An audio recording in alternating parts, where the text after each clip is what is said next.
जावे अविनाश रूप स्वरूप ओळखावे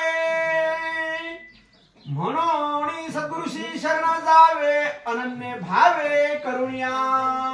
मायेचं रूप काय होय, सद्गुरूचं रूप काय होय, भगवंताचं रूप काय होय, अविनाश रूप काय होय, या दोन्ही रूपाचा निवाडा करण्याकरता आणि ते स्वरूप दृष्टीमध्ये सामावून घेण्याकरता काय करावं, आपल्याला जर कळलं गेलं तर सद्गुरूला ओळखावं, सद्गुरू करावं, सद्गुरू शोधावं आणि सद्गुरू एकदा लक्षात आल्याच्या नंतर अनन्य भावानं शरण जावं। अनन्य म्हणजे आता बोलले आपण त्याच्यावर बरोबर आहे। अनन्य म्हणजे एका सद्गुरूला शरण गेल्यावर आता दुसऱ्याकडे अन्य लोकांकडे शरण जायचं नाही। एकदा तन मन धन त्या सद्गुरूला दिलंय ना, आपल्यापाशी काही राहिले काय शिल्लक, आता काही राहिलं नाही। हा मग आता त्याला दिलेलं त्याच्यापासलं हा त्याला कळू न देता आणि काढून घ्यायचं आणि नको तिथं नेऊन ठेवायचं। कळलं काय स्वरूप? हा तिकडे कुठे उग गेलतो काल तू तिथे नाही ते फलाने प्रकाश पाटील आलते उगा इथवर जाऊन येऊन म्हणलं नाही गेलतो।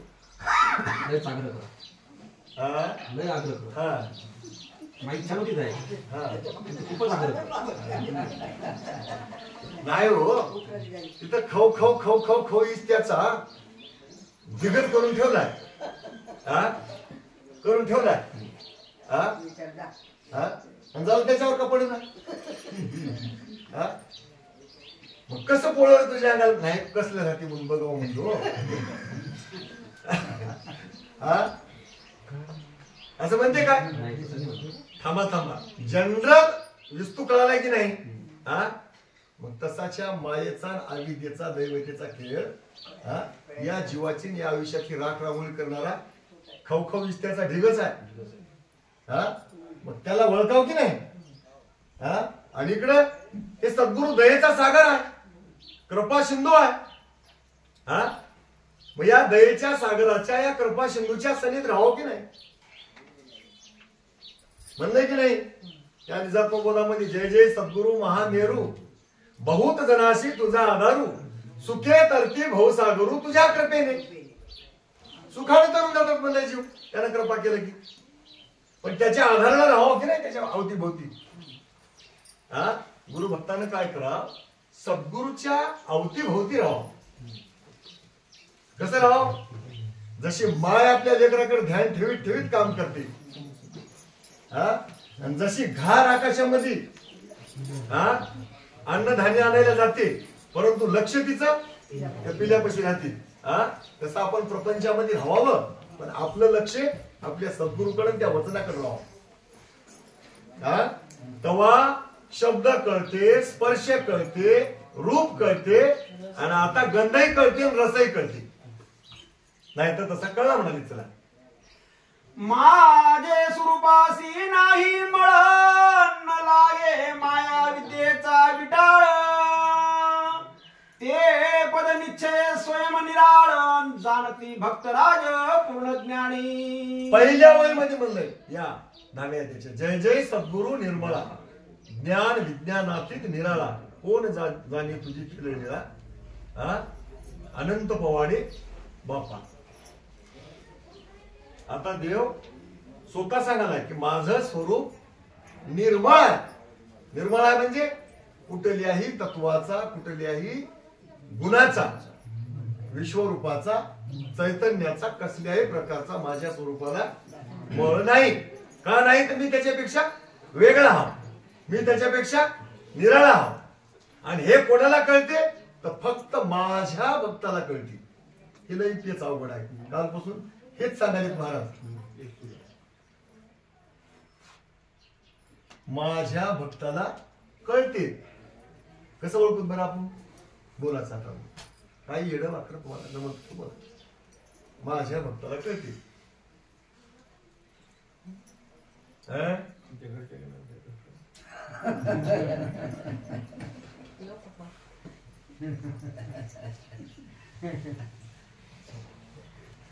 सांगतो मी तुम्हाला, गडबड करू नका।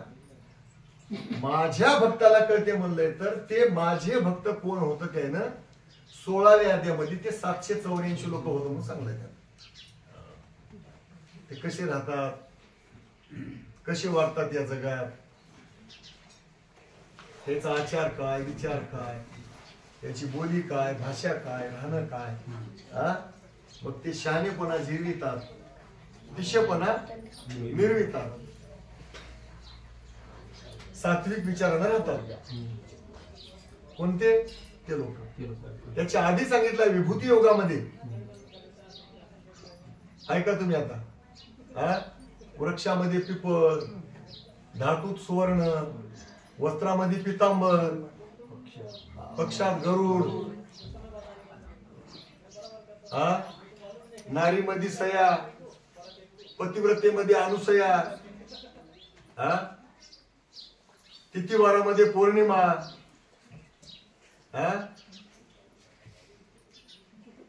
नक्षत्रामध्ये चंद्र, मासामध्ये मार्गशीर्ष मास, अवतारामध्ये मी अत्रिनंदन आणि भक्तामध्ये तू येदू. अशा बऱ्याच गोष्टी सांगितल्या. अजून काय सांगितल्या गोष्टी? ते माझा अंश जाणा म्हणलं. हे जर लक्षणं कुठं असतील मग अंश जाणा. आणि आमच्या परिवारातले लोक कोणते म्हणतात? ते 784 लोक माझ्या परिवारातले होते म्हणले. आणि ह्याच लोकाला माझं स्वरूप कळते. आता ते जनरल गोष्टी बोलणार. अंकुश काय करणार आहे? नाहीतर मग आता कुठेही जाऊन हा हू करणं कशालाही नाही. स्वरूपाकडेच जाण्याचा प्रयोग केला पाहिजे. शाळेमध्ये शिकणारे पोरं आधी कंपनीमध्ये जाण्याच्या आधी शाळेमध्ये प्रयोग करतात. ते काहीतरी करून बल्ब लावतात, काहीतरी करून ते पाणी असं तोंडाला ओढून पाणी काढतात, प्रयोग करतात की प्रॅक्टिकल. तर आपण महाराजाच्या कंपनीमध्ये जाण्याच्या आधी भक्ती मार्गामध्ये आपण त्याचे प्रयोग केले पाहिजे. आणि ते प्रयोग सक्सेस झाला की मग आपण त्याची कंपनी खोलली पाहिजे. लक्षात आलं की? मग आपण प्रयोग करणं झाल्या, आपण काय करायला? प्रवाहामध्ये चालल्या लोकांसंग. जग जसं जाते तसं परंपरेनं चालले आपण. मग परंपरेने गेल्याला काय व्हायला? आपल्याला कोणाला दोष द्यायचा नाही. आपण तेवढे मोठे माणसं नाही. परंतु एक गोष्ट सगळेजण लक्षात ठेवा की हे माणसाचा जन्म घडी घडीला मिळत नाही. पुन्हा प्रयोग करून बघतो म्हणलं तर जन्म मिळत नाही. नाही एक बार झाली गड्या गल आता होऊ दे ना असं म्हणलं तर तुम्हाला माणसाचा जन्म देतील काय पुन्हा? अनंत यवनीचे सार काल ऐकल्या. जन्म कर्मभूमीमध्ये माझा अनंत यवनीतला सार होय माणसाचा जन्म. 84 लाख जन्मातला एक जन्म म्हणजे 84 लाख जन्मातून मुक्त झाल्यावर मिळालेला होय अनंत यवनीचे सार. जन्म कर्मभूमीमध्ये माझा येथे येऊन न विचार न करी विचारतात जळो जळो तयाचे जिंकणे काय माता प्रसवली म्हणलं की काय? अनंत जन्माच्या नंतर हे मिळालेला जन्म होय. आणि हे जन्म प्रपंचाकरता, देवी दैवता करता, खाण्यापिण्याकरता, लिवण्या नेसण्याकरता, घेण्या देण्याकरता खर्च करणारा जन्म नव्हता. हे जन्म मुक्त होण्याकरता आणि मोक्ष कमिण्याकरताच होय. जयाच्या मुखी आनंद तो पुरुष परमानंद सत्य स्वरूप सच्चिदानंद देवदत्तची बोलीची. आपल्याला दत्तात्रय प्रभूच्या देशात जायचं आहे. दत्तात्रय प्रभू आपला बोळाऊ आहे. त्या बोळाव्यासोबत जायचं आहे. आता त्या बोळाव्यासोबत जायचं असेल तर आपल्याला इथलं या संसारातलं काम सारलं करून आपली पोटली घेऊन तयार व्हावं लागेल बोळ्याच्या मागे जायला. उद्या येतो, परवा येतो, हे काम राहिलंय, ते काम राहिलंय. आता आमचे 2 दोस्त, एक दोस्त आला खळ करून कुठे गेला ते दोस्त? आणि एका दोस्तानं वरच्या मजल्याचं बांधकाम खाल्लं. आता की रसाचा निर्णय वचनी लवलाय होय साय उदकापासून रस विषयन ऐतियाचा प्रकार. आता रसाचा निर्णय सांगतो तुला. ऐक पहिले, या जगामध्ये रस कशाला म्हणाव तर पाण्यापासून. पाण्याचं मिश्रण झालं की मग ते आंब्याच्या रसामध्ये पाणी आहे, ऊसाच्या रसात पाणी आहे, रसाचे जेवढे पदार्थ आहेत त्याच्यामध्ये पाणी आहे. मग लोक रस कशाला म्हणतात, त्यालाच रस म्हणतात. रस विषय त्यालाच म्हणतात. मग आता ते रस, हे रस खाल्यानं, ते रस खाल्यानं, इथला रस पिल्यानं, तिथला रस पिल्यानं, या नदीचं पाणी पिल्यानं, त्या नदीचं पाणी पिल्यानं आली की नाही भांडर सोबत आता विनाकारण. होईल काय जीवाचा उद्धार? जीवाचा उद्धार होईल काय? नाही नाही, रस कशाला म्हणावं, कोणता रस ग्रहण करावं हे त्याला कळायला पाहिजे. ब्रह्मरस घेई काढा आणि मग अवघी पिढा पिढा वाढेल. ब्रह्मरसाचा काढा घ्यावा लागेल, त्यालाही नवरसच म्हणले. मग आता आपण इकडे विरस प्यायला केले की हे रस स्थूल देहाचे होत. हे रस कुठं चालतात, कुणाला आवडतात, स्थूल देहाला आवडतात. पण स्थूल, सूक्ष्म, कारण आणि महाकारण संपल्यावर जे रस कामाला येते, कैवल्य देहाच्या, कैवल्य देहाला जे रस लागते ते रस कोणता? ब्रह्मरसाचा काढा. आणि ते काढा घेतल्याच्या नंतर या जीवाच्या पाठीमागे लागलेली 84 लाख योनीची पिढा तवा वाढते. ते सांगणार होतं पुढे. चला. उदकापासून रस सर्व उदकावरी त्रिभुवनाचा उभाव 21 स्वर्गादी पाहे अनुभव उदकावरी मंडान पै. हे उदकापासून सगळे उभवणी झाली. एक जर उदक रोपिलं तर अन्नधान्य सुद्धा जमिनीमध्ये निघत नाही. जीवन जर नाही गेलं तर माणूस बोचू शकत. एक हे विषय, रस विषय जर नाही गेला तर सृष्टीचा नाश होऊन जाते. 21 स्वर्ग त्रिभुवन या उदकावरच निर्माण झाले. सांगणार आहेत पुढे. चला. एक आवरणादक म्हणती, एक तत्वामध्ये गणती, एक सर्व रस मिश्रित बोलती, एक पाणी बोली जे हसता. कोणी पाणी म्हणतात तर पाणी कशाला म्हणाव, हाताला म्हणाव. कोणी आवरण उदक म्हणतात, कोणी रस म्हणतात. हे विभागामध्ये, प्रांतामध्ये त्या भाषेमध्ये त्या रसाचीच नावं ठेवली. पण ह्याला रस म्हणाव काय, कशाला रस म्हणाव, कोणता रस घ्यावा, ते दुराजाला त्याचा परिचय सांगायला महाराज. याचाही निवाडा करुणी सार घे निवडुनी, या नाव म्हणजे परज्ञानी निश्चेसी प्रिय भक्तराया. आता हे रस घेतल्यानं किंवा ऐका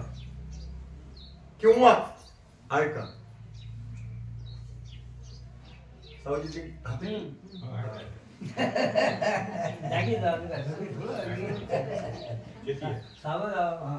काही गोष्टी बोलताना जिभेला पाणी येते. मला कठीण गोष्टी मी कधीच पोस्टवर बोलत नाही, एरी जनरली बोलत नाही. पण तुम्ही ज्याचं त्याला ओळखून घ्या. विषय सुखाच्या गोष्टी बोलताना सुद्धा रस वाटते, त्याच्यामध्ये त्या बोलण्यामध्ये रस वाटते. काही काही माणसं काय म्हणतात, काय बोललास भल्या माणसा, हे सोपते काय तुला, त्याच्यात काय आहे का रस, काही रस आहे त्याच्यामध्ये, काय पानसट बोललास. आमच्याकडे मराठवाड्यात म्हणतात ना, काय बी बोलू लागलं की त्याला पानसट म्हणतात. सरळ सरळ मग लहान माणसाला मोठे ए पानसट लिहा बस कर, तेच लावून दिलास. हा, काही माणसं माईक पदार्थाला भुलले, ओळखून घ्या. काही माणसं कपड्याला भुलतात, काही माणसं खडकूला भुलतात, काही माणसं कानातलं, नाकातलं, हातातलं, बोटातलं. आता ते नाटक आपल्याला करायचे नाहीत. डोसक्यावरली शिदोरी बघून, रस बघून कुत्र सुद्धा पायामध्ये असं गोंडा घोळते. कशासाठी? त्याच्यासाठी. शेजारच्या लेकराला जर 10 रुपये दिले असले आणि गावात जर जत्रा असली, ते मला प्रयोग माहित आहे. तर ते धनुष्य लेकरू काय करते, बापाचे पाय धरते खाली. बाप कोणी चढू लागला तर त्यांना सोडणार, फरकत येते. का तर त्याला पाहिजे 10 रुपये, कारण त्या 10 रुपयामध्ये त्याचा रस आहे. त्याचा रस कुठं आहे? नाही तर मग रस्त्यामध्ये गडबडा लोळते. मग तेव्हा बापाला रस उत्पन्न होती, प्रेम रस उत्पन्न होते. लेकरू लढाले म्हणते, जवळ नसले तर मग भावराजी तोर येतो, मग तुम्हाला नंतर देतो, लय दूध सत्वाले म्हणते.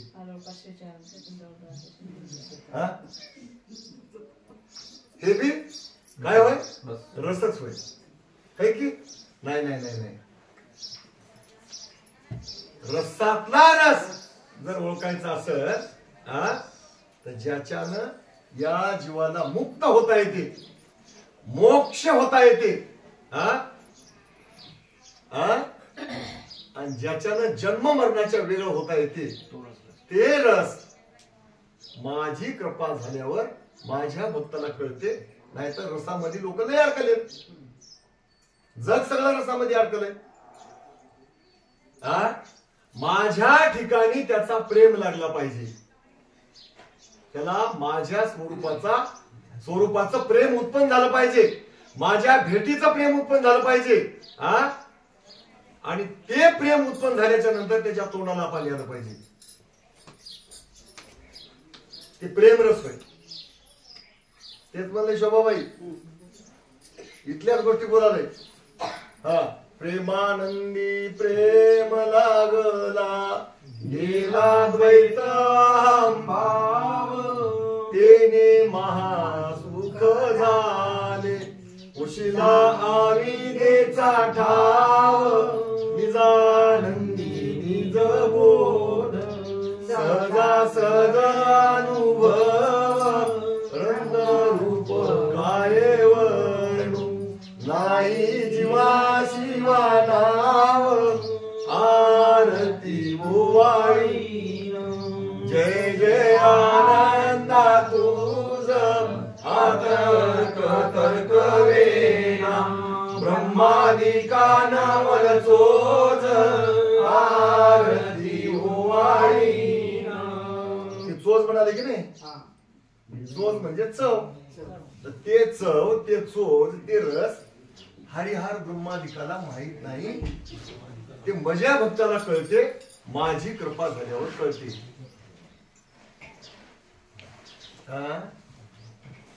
आपण बोरगावच्या आधी गुजर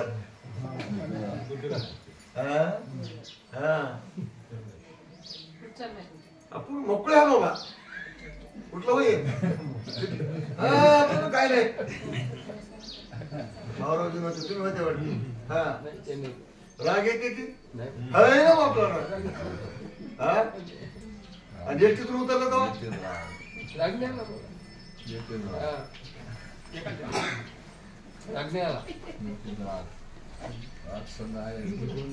कसं फक्त समजून घेतलं, दुसरं काही.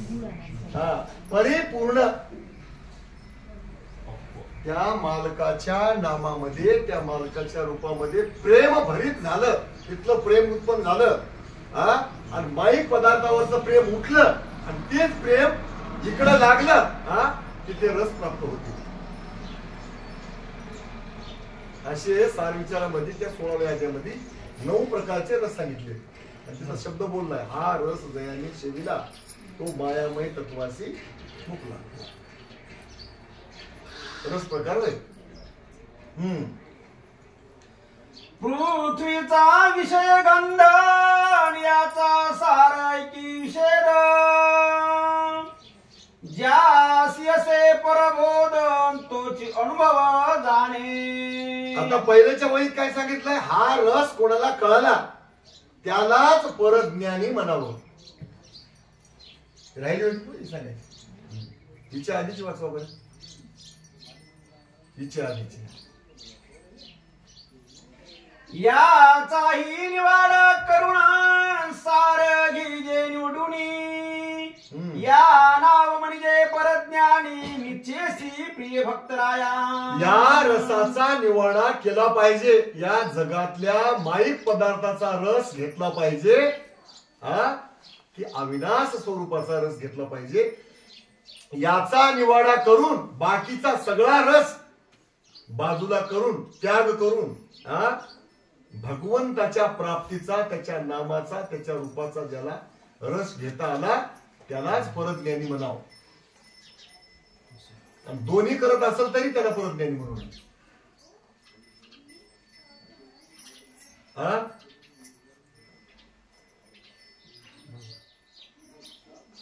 गोळ्याही खाते आणि वावडाही खाते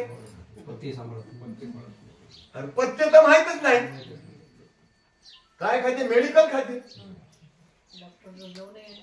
दवाखान्यात जाते, मेडिकल खाते. मेडिकल खायला कमी करणार, 2 टाइम खाय म्हणत एखादी बार 3 टाइम गोळी खायची. हा परंतु वावडाही खाते. पैसे खर्च करते असं नाही, वावड खायचं बंद केलंच पाहिजे, मेडिकल घेतलंच पाहिजे, वैद्यानं सांगलेली पूर्ण पद केलीच पाहिजे.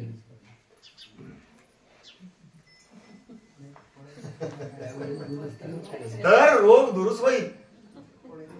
हा नाही तर काय लोक काय करतात, कोणा कशी केलं तेव्हा तुम्ही त्या वैद्याचीच करायची विटंबना. तुम्हाला माहित नाही हो त्याला काय येणार म्हणजे नाही येणार आहे. कोणत्या गोळ्या लिहून द्यायला की किती दिवसापासून गोळ्या खायल्या, तुमचा रोग जशाला तसाच आहे. वावड किती खायले आपण, पद करायला काय, आपलं काय चुकालंय, आपल्याकडे स्वतःकडे बघायचंच नाही. घ्याक वावड खायचं, घेतलं तिथं आरती लावू. ते हिवस बोन लिंबाचा डाळा घेऊन तयार, कुंडी कडबी तयारच, आणि ते बी अजून मागं राहत नाही सगळ्याच्या पुढे कारभारी. आपलं काम नव्ह बाबा, हे त्या लोकांचं होय, ते कराडेत करून आपल्याला काय करायचं आहे, आपण त्या डिपार्टमेंटचे नव्ह. असं म्हणून बाजूला जाऊन बसल्यावर कसा कोणा येणार बघून बरं. इकडे येऊन गोळ्या खायच्या आमच्या, तिकडे जाऊन वावडा खायचं आणि चांगलेला पद करायचं नाही, आणि पुन्हा म्हणायचं महाराज जमलं नाही सांगत नव्हतं जमते.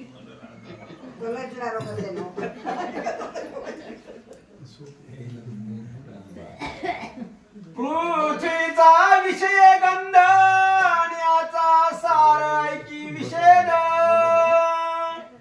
ज्यासी असे परबोधन तोची अनुभव जाणे. आता गंधा विषय सांगायला आपण गंध लावता की कपाळाला, याच नाव गंध आहे ना.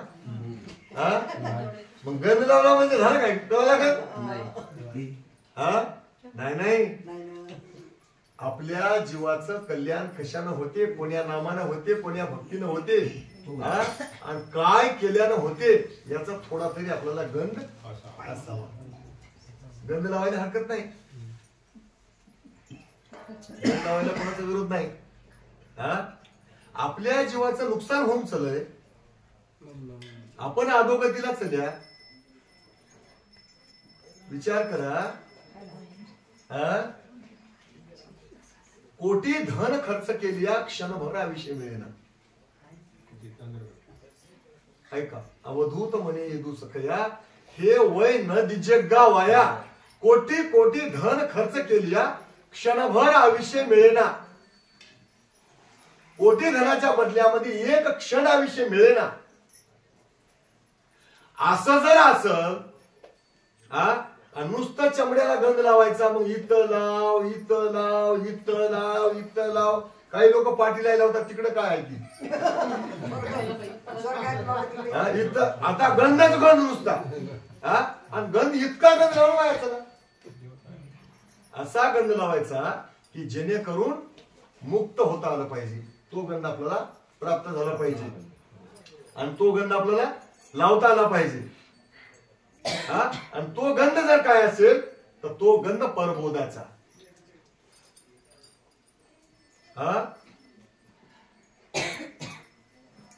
निरालंब शिखरे स्वामी रहिवास तुमचा आणि परात्पर पाहणे शब्दाच्या पलीकडचे शब्द कळवून तो गंध कळव आपल्याला.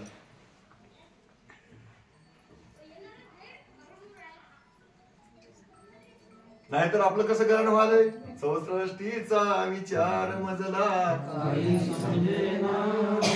वेद मोनावले वेद मोनावले पाता देखील रंजना. असं येथील नाही, तेथील आहे.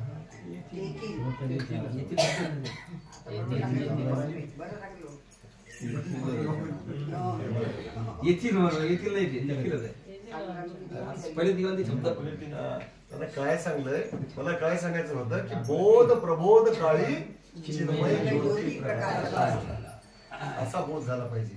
बोध आणि त्या बोधामध्ये प्रबोध. बोध म्हणजे समजून सांगणे आणि सांगण्यामध्ये परबोध करणे. बोध म्हणजे आपल्या माणसाला जवळ घेऊन समजून सांगणे. असं नको बापू, तसं नको बापू, हे केल्यानं जमना बापू, ते केल्यानं जमना बापू, असं वागल्यानं जमना बापू. हा बोध झाला. आणि हे सांगता सांगताच बापू हे अभिषेक असं दौडायचं नसते, पुढे धोका आहे, पुढे फार अवघड आहे. ऐकूनच आहे एकदा. 84 लाख जन्म घ्यावं लागतात. 84 लाख इतर प्राण्याचे. हे एक जन्म वाया गेला की कशाचा संसार, कशाचा पैसा, कशाचा अडकान, किती दिवस राहायचे आपल्याला इथं, काय आंबटन खरटन तिखटन गोडन बरन बुर काय लावून दिल्या घरानं. अरे बाबा नशिबानं मिळालं तर समाधान वानाचं त्याला भोगा, खा पिया लिवा नेसा, पण त्याच्यासाठी आयुष्य खर्च करू नका. आयुष्य याला सुका करून घेण्यासाठी करा. आपलं गाव गाठायसाठी आयुष्य खर्च करा. आणि ते संत सांगाले, बोध करालेत, आणि ते बोध करता करता करता परबोध करालेत. काय केल्यानं आपलं कल्याण होते, काय केल्यानं आपण आपल्या देशामध्ये आपल्या वतनदारीला जाता. ओळखा तुमचा घर नंबर काय होय, तुमचा गट नंबर काय होय, हाय काय माहित नसलं तर परबोध करून सांगाले ते. परबोध परशास्त्राच्या गोळ्या करून द्यायलेत आपल्याला, औषधाचा काढा द्यायलेत की हे रोग हटविण्याकरता. आणि त्याच्यावर पथ्य काय सांगाले, पथ्य काय सांगाले त्याच्यावर, वावडं खाऊ नका, तूपन भातन साखरच खा, आंबट चिंबट दुसरं खाऊ नका. काय खा, तूप भात आणि साखर. भात पोटभर खावं लागते. मग तसा भात खाऊ वाटणार नुसता, त्याच्यावर पसाभर साखर टाका. मग ते गिटकं ना तर त्याच्यावर 2 चमचे तूप टाका आणि कालवा, आणि मग ते खायला सोपं जाते.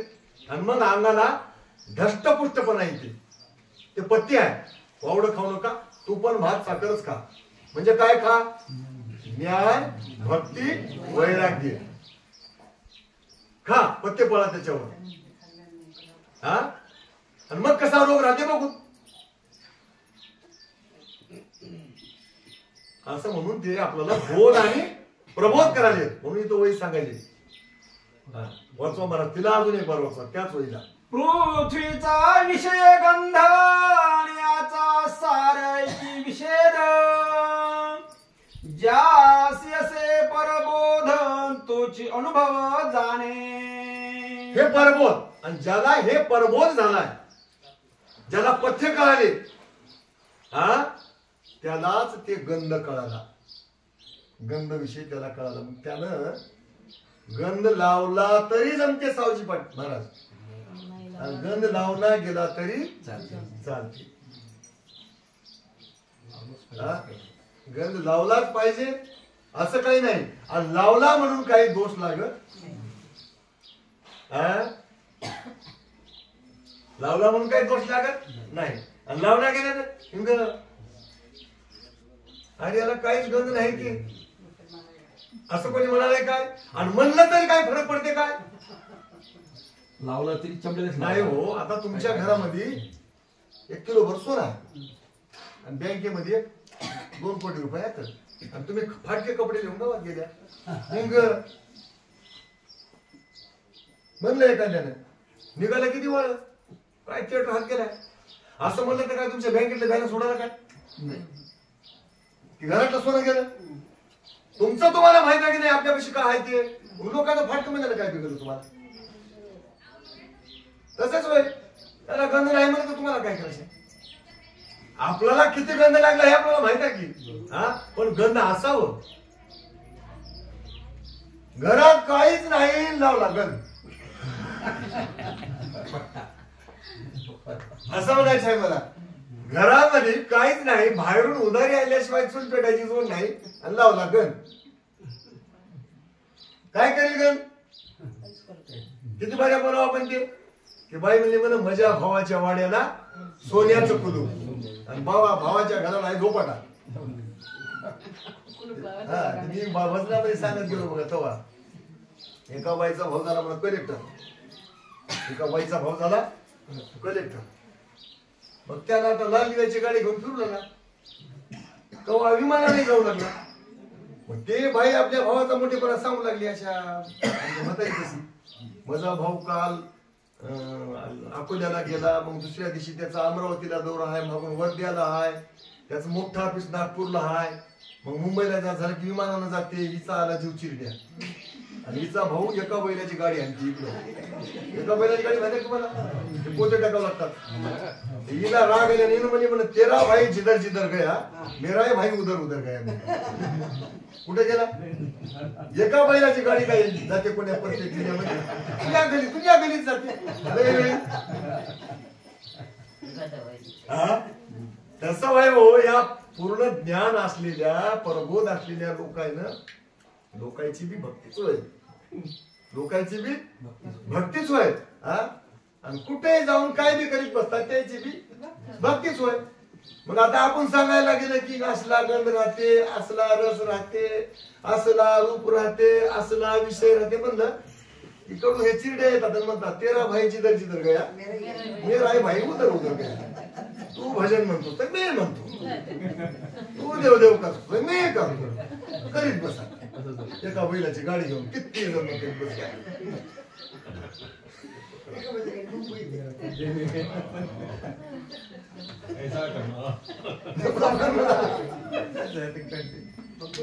एक भूत सृष्टी, एक देव सृष्टी, एक चैतन्य सृष्टी, एक माया सृष्टी. आता भूतसृष्टी म्हणजे हेच होय. भूतसृष्टी म्हणजे जीवसृष्टीच होय. आपण भूतसृष्टीमध्ये जाते. आता याच्या पुढे आहे देवसृष्टी, दैवसृष्टी. त्याच्या पुढे आहे चैतन्य सृष्टी, आणि त्या चैतन्याच्या वर आहे माया सृष्टी. आता कुठल्या सृष्टीतला गंध असावं, कुठल्या सृष्टीतलं रूप असावं, कुठल्या सृष्टीतला रस असावं, आणि कुठल्या सृष्टीमध्ये जाण्याकरता कोणता शब्द वापरावं, हे विषय कळावं लागतात. आणि हे कळण्याकरता दत्तात्रय महाराज यदुराजाला सांगितले की त्याच्यावर माझी कृपा पाहिजे, तो भक्त माझ्या कृपेला पात्र असला पाहिजे. एक भूत सृष्टी, एक देव सृष्टी, एक चैतन्य सृष्टी, एक माया सृष्टी, एक आनंद सृष्टी, एक विरहित सृष्टी नेमजे. आहेच की. आता हे 4 सृष्ट्या ओलांडल्यावर, चारही सृष्ट्या ओलांडून पुढे निरालंब भुवन, गेले संत जन साधू जन परमार्गाची पुन. जय तू गुरुदत्ता शहादत्ता भक्तजनाचा पिता. आता तू निवारसी तापतिनी जन्म मरणावस्था. सद्गुरु रायाने नवल केले निज मंदिरी नेले. स्वयं ज्योत दाखविले अज्ञान पण हरविले भुलविले. असा सद्गुरु भेटावं. तुकाराम महाराजांचा एक सुंदर अभंग आहे. दोघा जणांनी मिळून चर्चा केली. दोन बाया एका जागी बसल्या. दोन बाया एका ठिकाणी बसल्या. इथं बाईचं रूपक केलंय. मधुमुनीनं त्या विनंतीमध्ये केळीचं रूपक केलंय. इथं तुकाराम महाराजांना दोन विवेकी बायाचं रूपक केलंय. भाऊरावजी तिथे काय म्हणले? सखी पुषे सखयेसी सद्गुरु घरची महिमा कशी ते गुद सांग मजपाशी सखये बाई. कोण म्हणली? पहिली बाई. दुसरी बाई काय म्हणली? सद्गुरु राज दयाळ मोठा तोडी हंकाराच्या वाटा नेऊन बसवी मूळ पिठा सखये बाई. असं आहे सद्गुरु म्हणजे. पुसलीस काय? तुला पाहिजेच काय? असं आहे. तिने म्हणली नेऊन बसवी ते. नक्कीच नक्कीच याच्यात काही खोटं नाही. 100% खोटं नाही. मग काय केल्यानं कसं केल्यानं नेऊन ठेवते ते सांग म्हणली. तर ते बाई म्हणली काया वाचा मनोभावे सद्गुरुशी शरण जावे आपुले हित विचारावे. तवाने ते कायेनं वाचेनं मनानं शरण जावं आणि समोर बसून आपलं हित विचारावं. आणि कोणाला विचारावं? त्या दयाळू सद्गुरूला. मग असं विचारल्यावर काय होते म्हणून ते पहिल्याची बाई पहिला प्रश्न केलेली बाई पुन्हा प्रश्न केली. तर ते तुकाराम नावाची बाई काय म्हणली? तुका म्हणे अहो बाई आयशे नव्वल सांगू काही पुन्हा जन्मालाच येणं नाही. पुन्हा इकडं फिरून याच नाही. असलं करतात म्हणले आमचे महाराज. मग आता हे त्याला भूतसृष्टी कळाली पाहिजे. दैवसृष्टी कळाली पाहिजे. दैवसृष्टी काय होय? सद्गुरु सोडून दैवसृष्टी काय होय? उठून या प्रातकाळी भजन करा सद्गुरूचे जीवा ब्रह्म पावन करी देव साचे. जीवा विद्यावंत मुळीचा सर्वाभूती चतुर्वेद कर्मले पक्षावयाला. येथे येऊन माया मोह विषयाशी भुलला अहम बुद्धीने दैवता स्मरणी गुंतला. दैवसृष्टी होय. सद्गुरु विना अन्य भजनी आत्महित नोहे. तीर्थ व्रत अधिक दैवता प्रपंची सुख आहे. नाशिवंत प्रपंच बहु झालो कष्टी अनंत जन्म गेले तरी दैवता भक्तीच पाठी. हे दैवसृष्टी होईल. याच्या पुढे चैतन्य सृष्टी. चैतन्यासी विचा झाली अहम ब्रह्म गरजली ब्रह्मासनी देऊनी विश्व उभी ते राहेली आरती सद्गुरु. विश्वरूप काय केले एक अंड उभारिले अंड्याखाली एक माया मूळ वेदासी न कळे. अंड्यामध्ये थोर मेरू 32 कोटी उभविला 21 खाणे त्यासी स्वर्ग नाम वहिला. हे होय दैवसृष्टी. आणि याच्यावर आहे माया सृष्टी. आता त्याच्या पुढे वय बालकाची आनंद सृष्टी.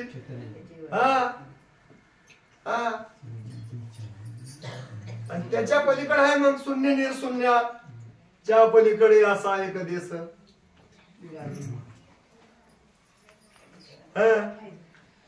परसृष्टी जो पावला तो गंध त्यासी प्राप्त झाला.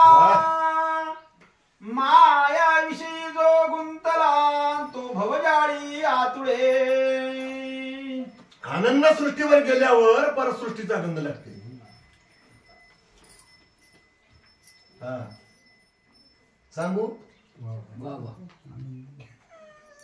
आपल्या लेकराला चांगलं दिसावं म्हणून, आपल्या लेकराला चांगलं दिसावं म्हणून माय मांडीवर घेऊन गंध लावते लेकराला. तसं आनंद सृष्टीमध्ये गेलेल्या जीवावर हे परमात्म्याची माय होती ना, आत्म्याची माय परमात्मा होती ना, हा या जीवाला त्या परसृष्टीचा गंध लावते. तोर जावं लागते. हा आपण इथं गंध लावताना तोडपुडी करता की नाही, मला लावणार नाही म्हणून.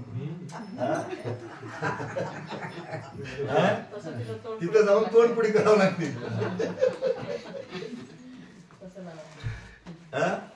लावून नाही गेलं तर इकडे राहिलंय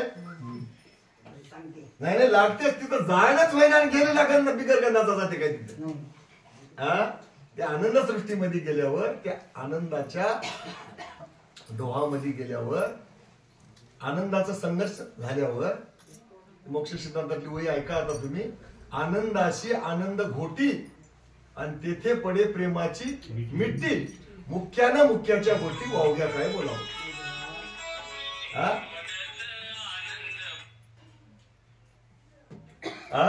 त्याचा जाऊन त्याचं घर्षण झालं, त्याची भेट झाली की त्याचा गंध आपोआपच लागते. मग तो जीव परसृष्टीमध्ये पदार्पण करतो, परसृष्टीमध्ये पावन होतो. मग आता तो बुडतो निजानंद डोही म्हणून हाका मारितसे. निजानंदाच्या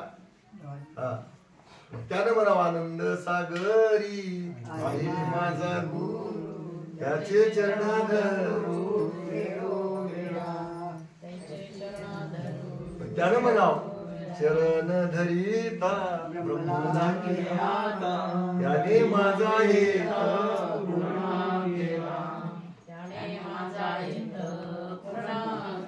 अजून म्हणा पूर्ण केला हेत सद्गुरु माऊली, तिथून या ज्योत तिथून या ज्योत. आता काय म्हणा प्रकाशली ज्योत उषानंद म्हणे, त्याने परात पर ओळखिले. त्याला परसृष्टी प्राप्त झाली. ते आलं दाखविलं काय, ओळखिलं का? ओळखिलं म्हणजे बघणंच होय, दाखविलं म्हणजे बघणंच. शब्द तेच होय, फक्त थोडस अर्थ एकच आहे. जेवला म्हणलं काय, भोजन केलं म्हणलं काय. लहान मुरमुरे मुरमुरे सोलेन शेंगदाणे. आमच्याकडे काय म्हणतात, तेलाचं नाव दोन आहेत आमच्याकडे, गोड तेल आणि चकोट तेल.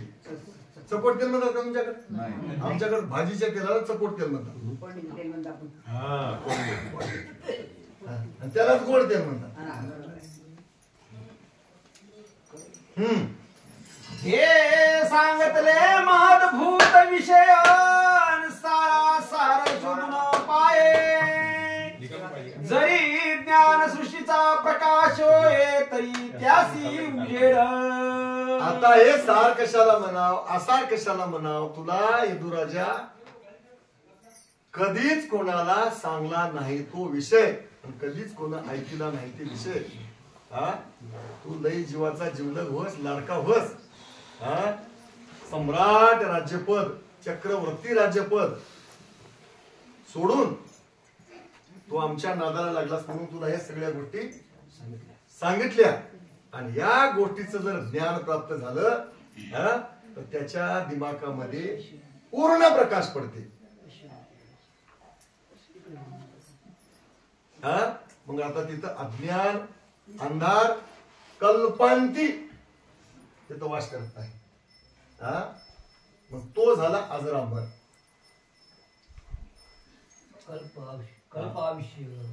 नाही नाही आता कसं ते आयुष्य नाही, शब्दात अक्षरात बसतच नाही. त्याची मांडणी मागा आपण केली त्या दिवशी सावजी नव्हते, त्याच्या लक्षातही नाही. आणि आता ते डबल मांडणी इथं करायची नाही, कारण पुढे मोबाईल चालू आहे. कारण का ऐकणारे हे आता युट्यूबवर बघणारे फार बुद्धिवान लोक येतात. उद्या हे कुठं होता हो विषय मग नागरोपटानं फुगीरपणा केला काय, उगाच अवघा आली नाही ब्याग, विषयच नव्हता तिथं त्या कोण्या आयुष्याचा. तर काय म्हणून बोला तुम्हाला माहित नाही हो कसं ते लावलं होतं इथू हम टाकली म्हणतात. दूरपर्यंत पोहोचते इथंच बोललं आणि इथंच राहिले घरात नाही ना. आता ते पोरग कुठवर वाटला होती की उद्या दुकानदार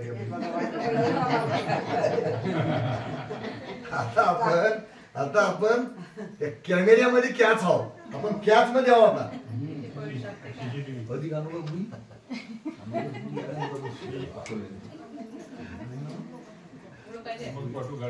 वरकड माया अंधारी बुडाले विषयी रसी बुचकडे या कारणे अवतार घेतले आणि कारे नसे काही. अरे मला ओळखिलेलेच माझ्या स्वरूपाला ओळखिलेले, माझा रस घेतलेले, माझ्यापर्यंत ऐकू येणारा शब्द उच्चारलेले. पूर्ण विषय आहे का आता. मूळ शब्दाचा मूळ ठेवा, ओळखिलेले, माझं स्वरूप ओळखिलेले, माझा रस घेतलेले, माझा स्पर्श झालेले आणि माझा गंध लावून माझ्यापर्यंत आलेले लोकच मला प्राप्त झाले. बाकीचे लोक माईक पसाऱ्याच्या रसामध्ये अडकले, मायेच्या जाळ्यामध्ये पडले. कल्पच्या कल्प आता इकडं उगविनाकारण किडा मुंगीचा जन्म घ्यायलेत, नको ते जन्म घ्यायलेत. कधी सुख, कधी दुःख, कधी मान, कधी अपमान, कधी बरं, कधी वाईट, कधी खरं, कधी खोट, कधी निंदा, कधी स्तुती, कधी बरं वाईट. इथं कसं आहे, गणू म्हणे नाही उरले खरे खोटे बोलायला. अरे इथं खोट्याला तर जागा नाही, पण खरं कशाला म्हणाव यालाही जागा नाही. आमचा विषय काय, खऱ्या खोट्याच्या पुढचा विषय. आमचा विषय कुठं आहे, पापाच्या पुण्याच्या पुढचा विषय. आमचा विषय कुठं आहे, कर्माच्या धर्माच्या पुढचा विषय. कर्मा धर्माच्या वेगळा, पाप पुण्याच्या निराळा, भक्ताचा साधूचा जिवाळा, त्याशी आनंद आनंद म्हणावे ती वय आनंद सृष्टी. आणि तो रस त्याला कोणाला घेतला असेल तर त्यानं मुक्त झाला. बाकीच्या याचं काय खरं नाही. तुझं भाग्य थोर आहे, तुझी अनंत जन्माची पुण्य आहे, आमची भेट झाली, तुला हे लाभ झाला. आणि एका अध्यायामध्ये तर दत्तात्रय प्रभू म्हणले, अरे बाबा त्रेतायुगापासून मी इथं आलो म्हणले, आमच्या दुकानला अजून गिरायक चाललंय म्हणले, तूच आलास म्हणले, एक गिरायक केलास म्हणजे आमचं कोण घ्यायला गेलंय. बरं तसा जर विचार केला तर तिथं काहीच नाही, काय म्हणून जाऊ, आणि इकडे काय कमी आहे. म्हणलाय व जीव तुझ्यापाशी काय म्हणलाय देवाला गोदामध्ये, उगा लावला टपर करा म्हणला, उगा मला तिकडं चल तिकडं चल, मला काय बरं तुझ्यापाशी म्हणला, तर तुझ्यापाशी काय कोणता तरी विषय आहे. इकडं सगळं वाटतं ते आहे म्हणला, एवढी मजा देवा तुझ्यापाशी नाही. तुझं तुला ते एकटं राहायची सवय पडली, तुला राह माझ्या मागे एवढं म्हणल्यावर मी देव त्याला सोडण्यात झालाय. नाही रे बाबा लई ताप आहे, मयाकडे आल्यावर लई मजा आहे, लई मी मोकळा हाव.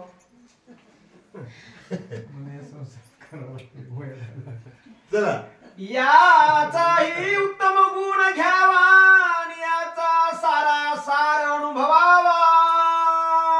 वा तैसा महापूर उतरावा सांगड घेऊन या.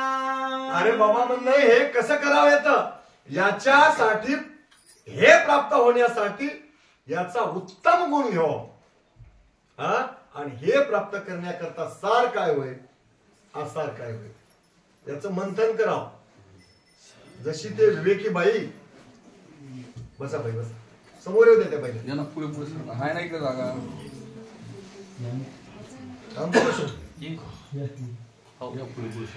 एक बार खोलीवर हे उद्या लोक भांडण करतील आमचं थोडं दिसत नाही. मी दिसत नाही, हे समोरचे दिसतात फक्त. हा, याच्यातला सार आणि आसार. आता सार कशामध्ये आहे? त्या आसारामध्येच आहे. पाणी कुठं आहे? दुधातच आहे. आणि दूध कुठं आहे? पाण्यातच आहे. हा, जसं राजहंस, त्या राजहंसाच्या चोचीमध्ये जे गुणवत्ता आहे त्या पाण्याच्या भरणीमध्ये त्यानं चोच बुडीला की नाही, दूध वर येते आणि पाणी खाली राहून जाते. हा, तसं सार बाजूला काढायचं आणि आसार बाजूला काढायचं. सार तेवढा घ्यायचा आणि आसार तेवढा सोडून द्यायचा. होई, तिलाच घ्या बरं डबल राहिली होई. हा, तिलाच घ्या. याचाही उत्तम गुण घ्यावा, याचा सारा सार अनुभवावा. ऐसा महापूर उतरावा, सांगड घेऊया. तसं महापूर उतरून पलीकडे जाता येत नाही. याचा सार आणि आसार घेण्याकरता सांगड बांधावं लागल. निवळ एका दुधग्यावर पलीकड जाता येणार नाही. म्हणून काय करावं लागल? 3 दुधग्याची सांगड बांधावं लागेल एका जागी. त्याच्यात त्याला पेटार म्हणतात. हा, पेटार बांधावं लागल. एकच लाकूड एका जागी बांधल्याने शेवग्याचं पलीकड जाता येणार.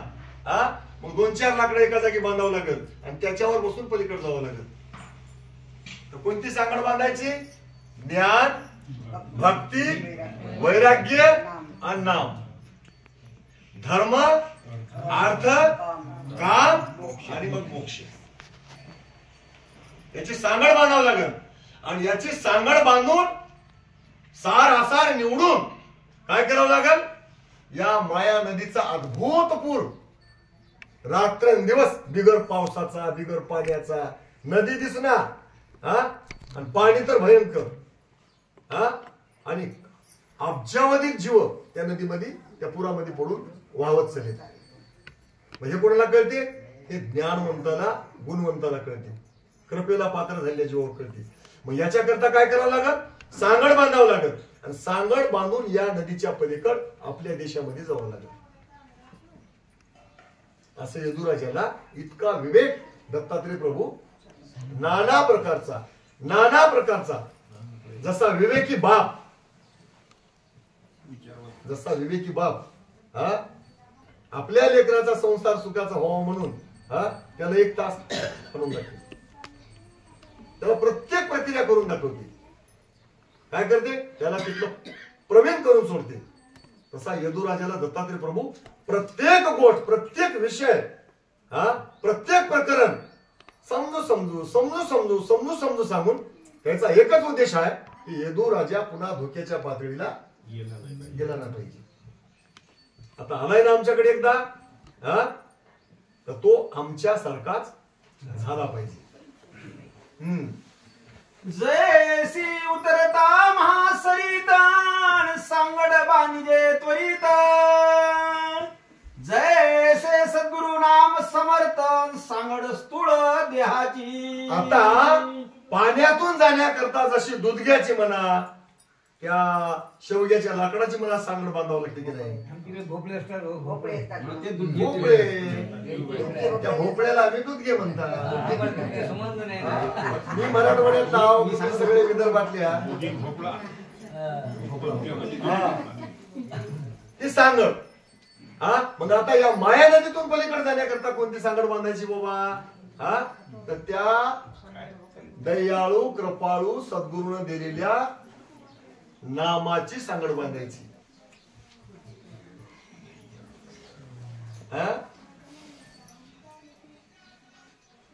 काशेशी लावून या दाखविला पूर्ण पंथ.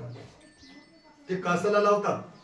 हा, पूर्ण पंथ म्हणजे या माया नदीतून पलीकडल्याकडे नेऊन सोडतात. कशाने सोडतात? हा, नामाची मात्रा देतात. अनंत जन्माचे सुकृत म्हणून सद्गुरु भेटले, द्वादशाक्षरी नाम देऊनी आरोपी केले.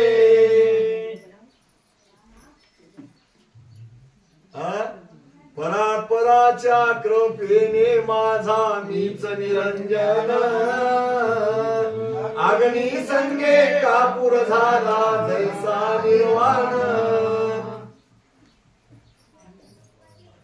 परात्पराच्या कृपेने बोले धनार्दन योगी सद्गुरु कृपा झाली पूर्णानंद पद भोगी परात्पराची करुण आरती ओ वाळू परात्परा पराहुन परता लक्षणाता मम हृदय भरणा परात्पराचे कैसे म्हणावे ते रूप सर्वा घटी भरून उरला कैवल्याचा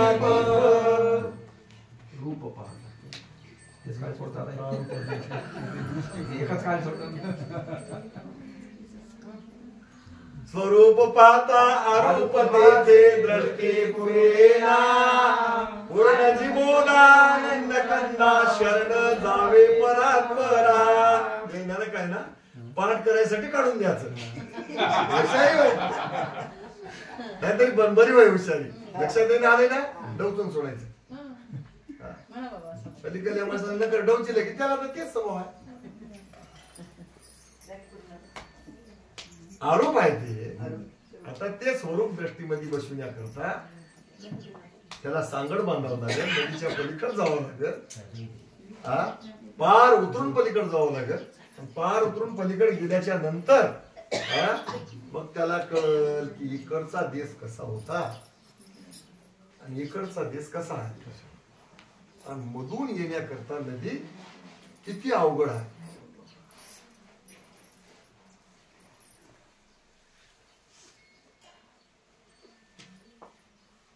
सांगड तारू विनान ससान चाले दाण सद्गुरु सियालिया शरण सांगड बांधणी पहिलं पार करावी अरे बाबा म्हणलंय सांगड बांधल्याशिवाय तरुण जाणं शक्य नाही असंच होते आणि सांगड कोण बांधून देते तर सद्गुरूला शरण गेल्याशिवाय सांगड दुसरा कोणी बांधून देऊ शकत नाही सांगड बांधायचं साहित्य इतर कोणापाशी जर तू मागशील तर ते साहित्य दुसरीकडे मिळत नाही सांगड बांधल्याशिवाय पलीकडे जाणं शक्य नाही आणि सद्गुरूला शरण गेल्याशिवाय सांगड प्राप्त होणं शक्य नाही या दोन्ही गोष्टी तुला करावं लागतील चला महाराज जो जो निरोपिला उत्तम गुणान तो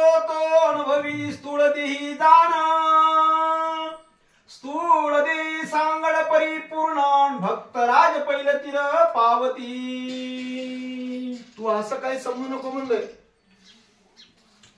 या शरीरानं काय गरज आहे हे शरीर बाजूला गेल्यावर मग सूक्ष्म कारण महाकारण देहाच्या आधारानं सांगड बांधता येते असा कोणाचा भास असेल तर ते चुकीची कल्पना आहे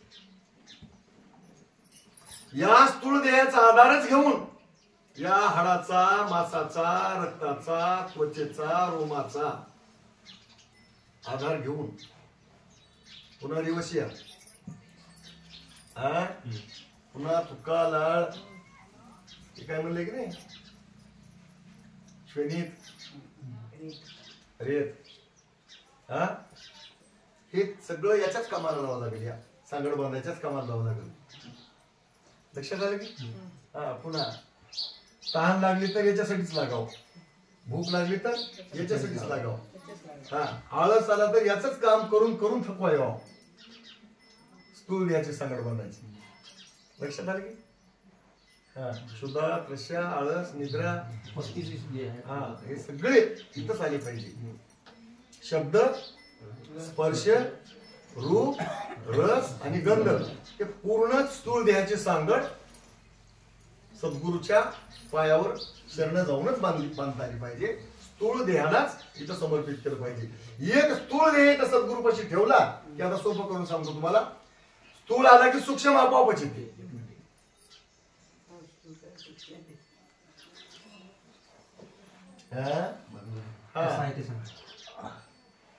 कसा येते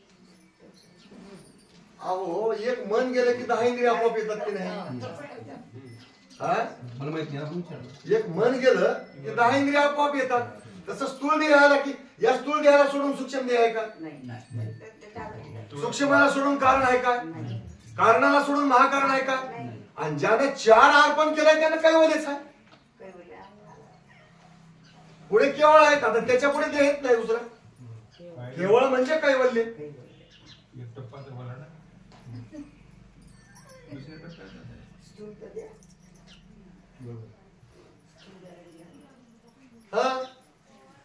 जैसा मनुष्य देह लभ्ये चांगला सार्थकी पाहिजे लाविला, हा देह ज्याने व्यर्थ गमाविला तो गुंतला भव चक्री. बोलले की आपण त्याच्यावर आता किती बारे बोललो तेच विषय.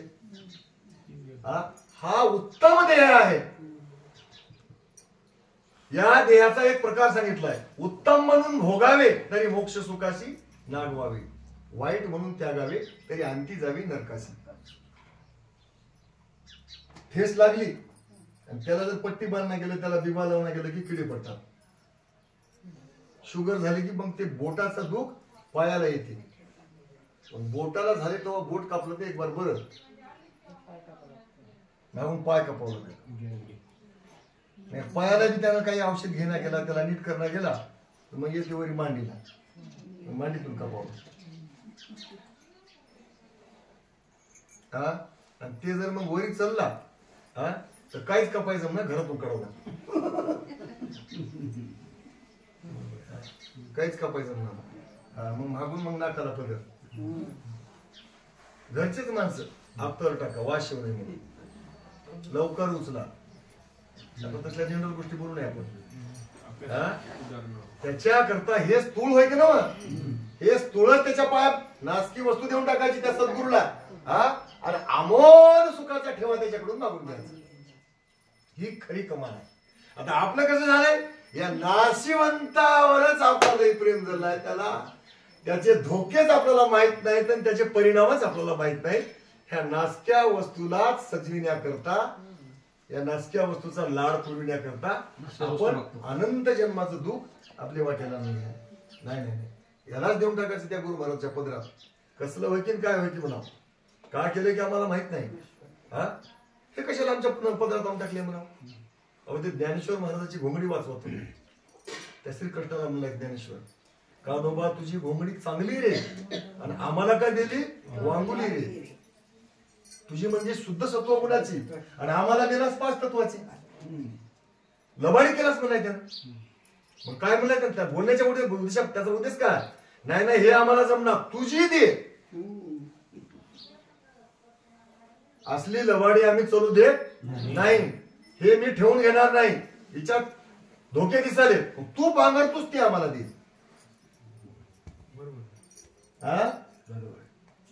मग मधोमधी काय म्हणले त्या केळीच्या रूपकामध्ये, सांडा 40चा पसारा, भाव 42चा धरा, निर्गुणाचे केने भरा आणि तिथं हाय गुरुज्ञानाचा झरा.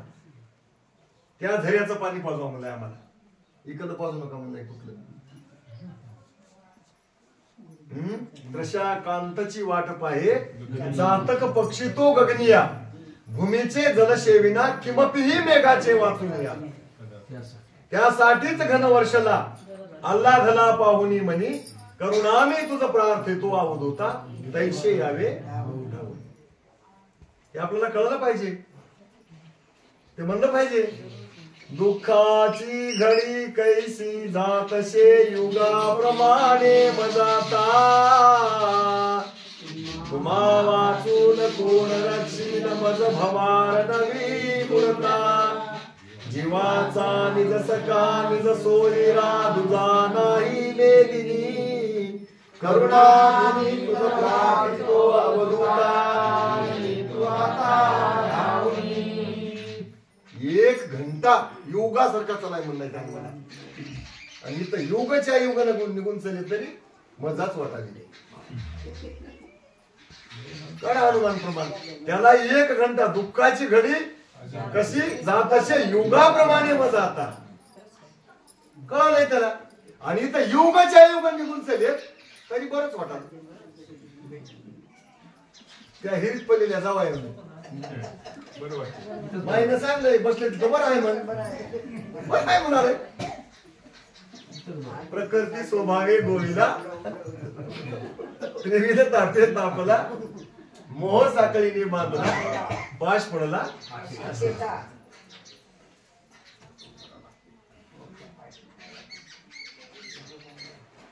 गंधर्व नगरीत येऊन बसलो विश्वरूप प्रपंची फसलो मृग जळा डोही बुडालो आता कोण काढिलो दारा पुत्र आणि संतती धनमान प्रतिष्ठा संपत्ती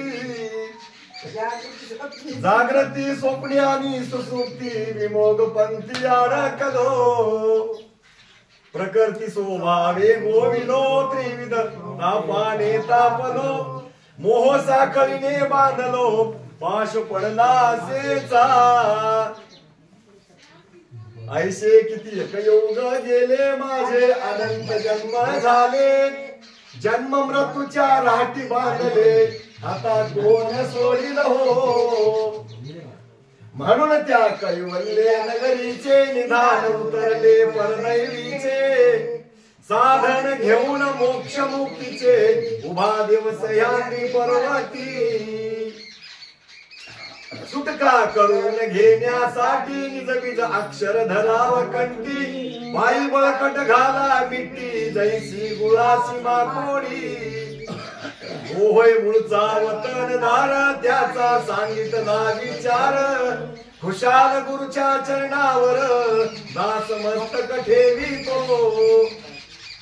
त्याचा विचार सार आणि असा हा एक कळाला पाहिजे किती वाजले 12 वाजले म्हणून पाय घ्यायला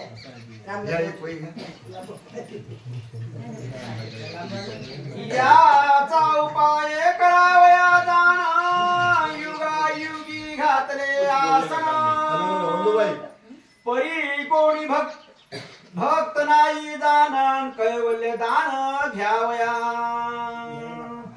सगळेजण शांत होऊन ऐका वही डबल वाचवायला होतो हा बंधुबाई ते लक्ष नव्हतं नाही नाही माणसं गावाकडे गेली मला कळाली आता बोलून घेतली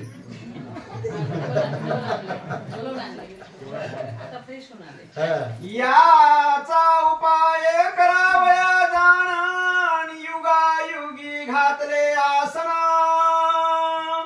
परी कोणी भक्त नाही दान कैवल्य दान घ्यावया यदुराजाला महाराज म्हणाले सह्याद्रीच्या पर्वतावर युगच्या युग गेले आसन घालून भक्त लोकांची वाट बघत बसला म्हणाले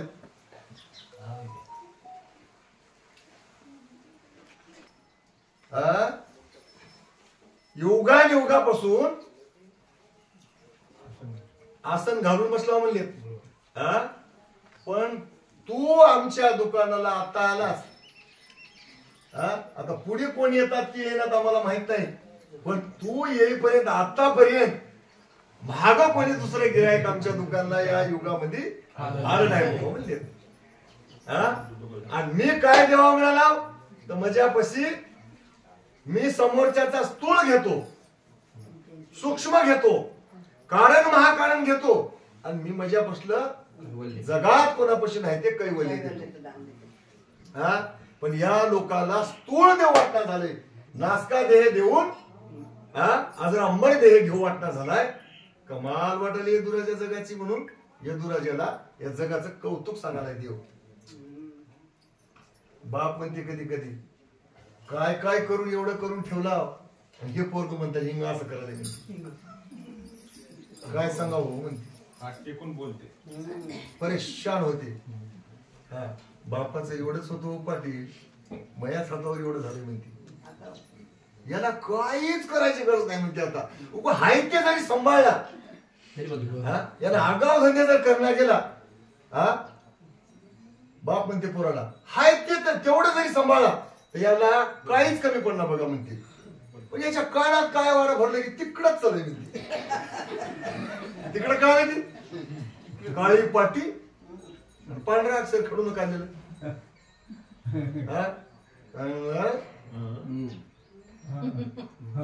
पुन्हा म्हणते बाईस पाटील आता काय आपलं मन लागणार झालीकडे हे काही ठेवील म्हणून भरोसा नाही म्हणून. आणि तेच पोरग जर बाबाला सकाळच्या परी काय करावं आज काय करू तोंड धुटल्या की नाही तुम्ही आधी चहा पिया कामाच काहीतरी होईल मग नागोराव पाटील या आता घोर मिटला घोर ग मला पुसल्याशिवाय काळी उचलणार. मग आता ठाक चहा पाहिजे गावात नाही असं गावात नाही असं. आणि पोरग जर खराब निघालं मग आता गेट बंद. काय करायला पाटील नाही म्हणून सांग घरी नाही म्हणून सांग आमच्याकडे प्रोग्राम चालते. आणि हे ऐकणारे तयार होऊन मी असे डायलॉग सांगतो. त्यानं माईला बापाला चुलत्याला जट्टाला वडिलांना धाडल्याला सानू सुनन सासूला नीट सांभाळलं पाहिजे. आधी इथलं ज्ञान कळालं तर तिथलं कळते. इथंच नीट नाही भाकर खायची आपल्याला अकल नीट नाही आणि परत ज्ञानाच्या गोष्टी बोलू नये आणि असल्या उंगळ्या लोकांना सांगू सुद्धा नये.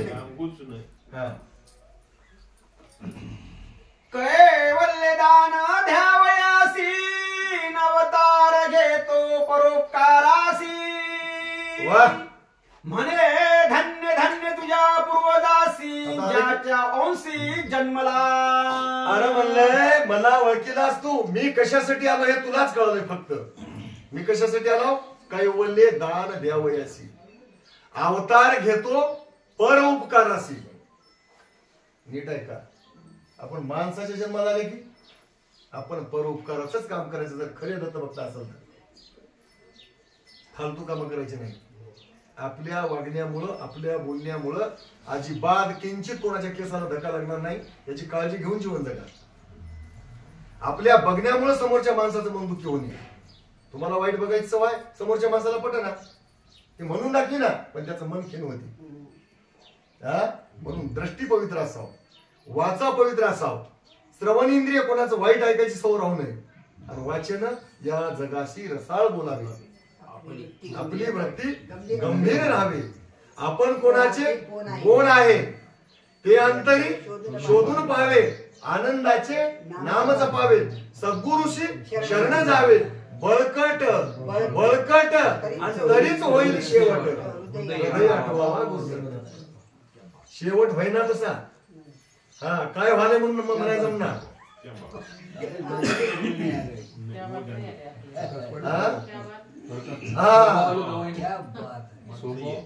बदलला पाहिजे मग हे काय साठी आहे काय बी बोलायचं कसंही वागायचं काय बी खायचं कसंही बघायचं काही डायलॉग मारायचे हसी मजाक करायची. आणि मी तुम्हाला सांगून चलो काही बोलत असतील आणि परमार्थामध्ये चुकीचा वापर करत असतील लक्षात आलं पायतनाच्या जवळ बसू द्यायचं नाही. एवढा जागीरदार असेल त्याने. तुम्हाला मी सांगतो हे क्षत्र आमच्या वागण्यामुळे बाधित होता कामा नये. हे आमच्या करोडो वर्षाची परंपरा आहे. ही परंपरा नीट जपली पाहिजे. देव म्हणाला मी हे देण्याकरता आलो कैवल्य परोपकार करायसाठी आलो पण गिरायकच नाही. दुराजा तू कोण्या कुळामध्ये जन्मलास अशा वंशामध्ये जन्मलास त्या वंशाचं काय पुण्य असेल. तू जिच्या पदरामध्ये उदरामध्ये जन्माला आलास ती माता कशी असेल ते बाप कसा असेल. तुकाराम महाराज म्हणले धन्य त्याची माता धन्य त्याचा पिता दाखविला दाता त्रैलोक्याचा.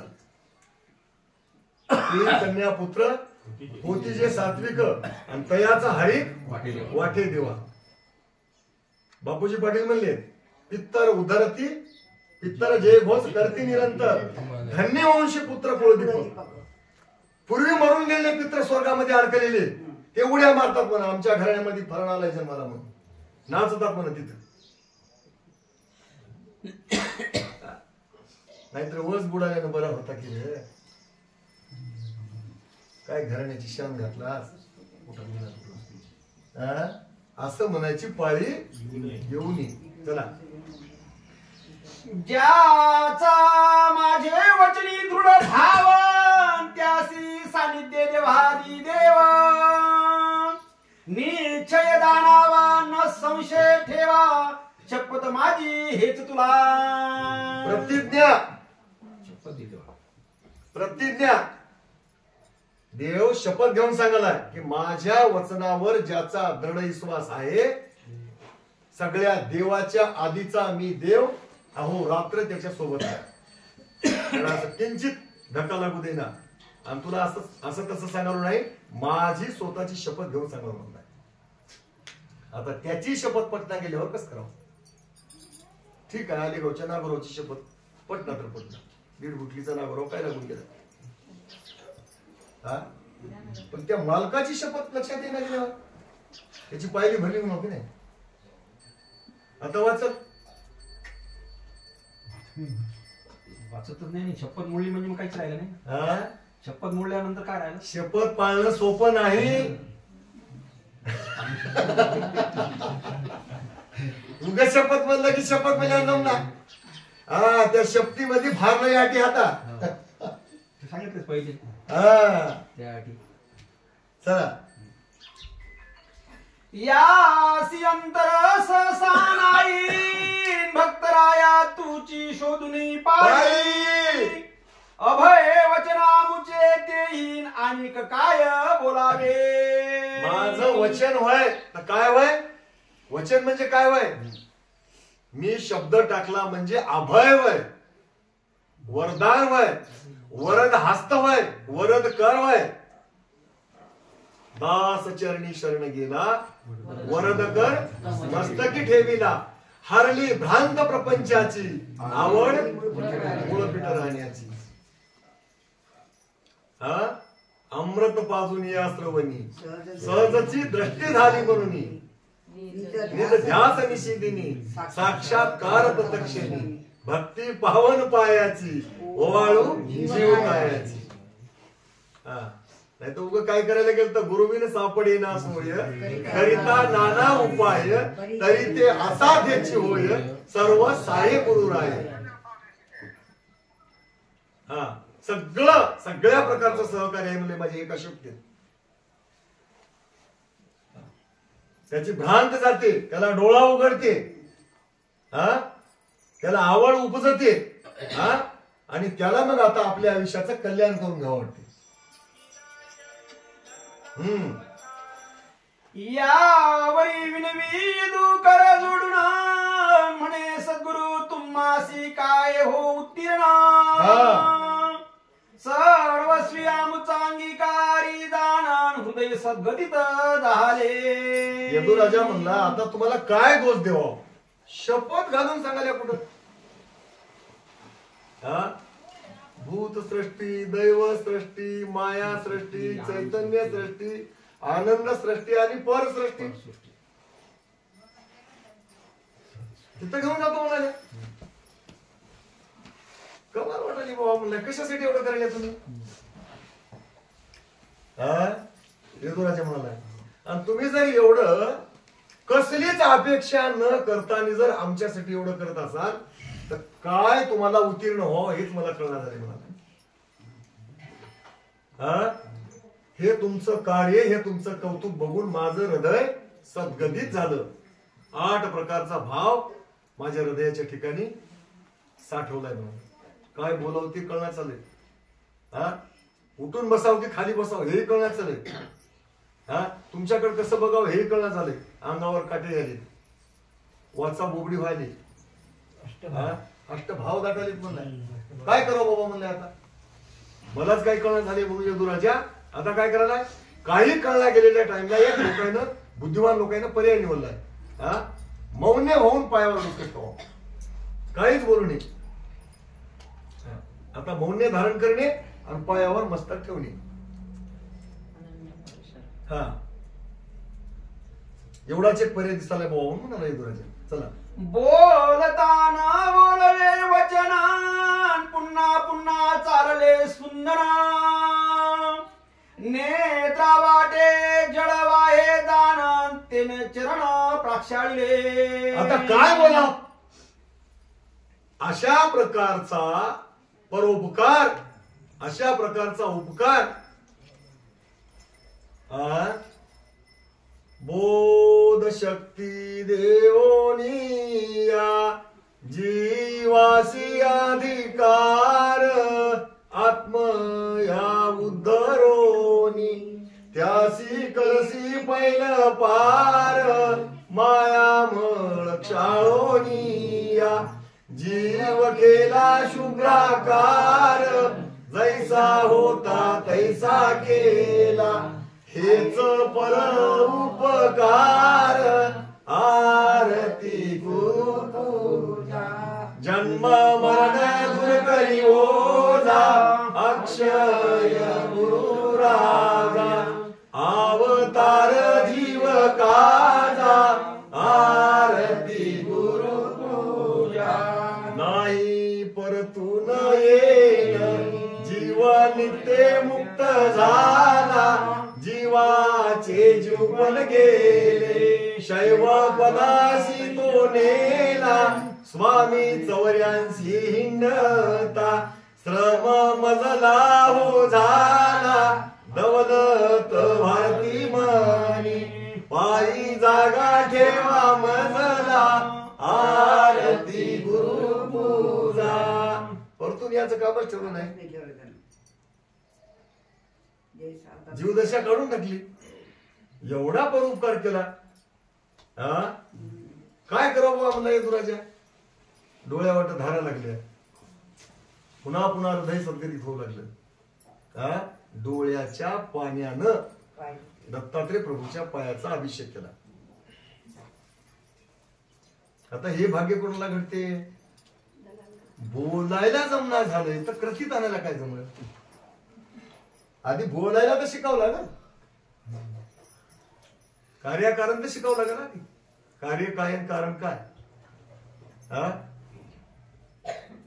चला महाराज. लोटांगण घालुनी चरणावरी दुई हस्तके पावले धरी म्हणे देवा तू भक्ताचा कैवारी अनाथ रक्षक दिनबंधू. दिनाचा बंधू अनाथाचं रक्षण करणारा, ज्याला कोणीच नाही त्याचं प्रतिपालन करणारा तू अस. ज्याचं जगात कोणी नाही, जगाने टाकून दिले त्या लोकांचा आधार तू अस. बरं का. अनाथाचा नाथ होस, दिनाचा बंधू अस. असं त्या देवाचं कौतुक करून जसं लहान लेकरू रस्त्यावर कुत्र खोप पुण्या केल्यावर पळत पळत येऊन बापाच्या पायाला धरते बघा, आणि मग त्याला ते पाय धरल्यावर रन्न बंद होते पण ते हुंदके येणं बंद होईना. त्याला तसं जमणार, नुसतं पायापाशी ठेवल्यानं जमणार. त्याला उचलून खण्यावर घ्यावं लागते, पाठीवर हात मारावा लागते त्याच्या, तेव्हा हुंदके बंद होतात. दोन हृदय एक झाल्याशिवाय हुंदके बंद होईना. तशी झाली त्या येदुराजाची अवस्था. धरला दोन्ही पाय, काय करावं बाबा म्हणून काही पर्याय दिसला गेल्यानं पायावर मस्तक ठेवून डोळ्याच्या पाण्यानं अभिषेक करू लागला. चला. स्वामीचे वर्णिता पवाडे बोलता मदती साकडे चारी वेद झाले बोबडे तेथे काय वर्णू मत्स्यक. आता स्वामी तुमचे काय पवाड्यावर नाव, एका वाचन माझ्यासारख्या अल्पबुद्धीनं काय पवाडे वर्णन करणं होतात बाबा. कोण येदुराजा म्हणालाय 4 वेद बोबडे झाले म्हणलाय तुमचं कौतुक करता करता, वाणी खंडित झाली तर मी काय वर्णन करू शकतो. मौन्य धारण करून चरणावर मस्तक ठेवणं हे सगळी पूजा त्याच्यामध्ये आली. आता सायास करणं काही बरोबर नाही. हे केल्यानं जमल काय, ते केल्यानं जमल काय, ते प्रयोग आता करायचे नाही. तू देव मी भक्त ऐशे करी. सद्गुरु सारिका दाता नाही शिष्या होई जे उतराई सर्वस्वी जडले तुझ्या पायी माझा संदेह तुवा फेडला. माझ्या मनामध्ये बघा आता भूतसृष्टी कशाला म्हणाव, दैवसृष्टी कशाला म्हणाव, माया सृष्टी कशाला म्हणाव, चैतन्य सृष्टी कशाला म्हणाव, आनंद सृष्टी कशाला म्हणाव, राहिले ध्यानात, मुद्दाम ध्यानात ठेवा म्हणून सांगा. 3 महिने झाले आता. दुसऱ्या पोतीला विचारतो आता सांगा ना, मग दंड आहे बघा. आता आजवर झालं फुकट.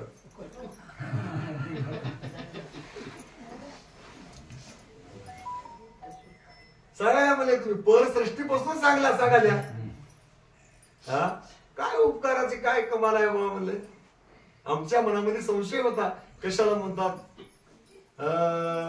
भूतसृष्टी, कशाला म्हणतात दैवसृष्टी, कशाला म्हणतात माया सृष्टी, कशाला म्हणतात चैतन्य सृष्टी, कशाला म्हणतात आनंद सृष्टी, कशाला म्हणाव परसृष्टी, कशाला म्हणाव शब्द, कशाला म्हणाव स्पर्श, कशाला म्हणाव रूप, कशाला म्हणाव रस, कशाला म्हणाव गंध, कशाला म्हणाव आकाश, तेज, वारा, उदक, पृथ्वी.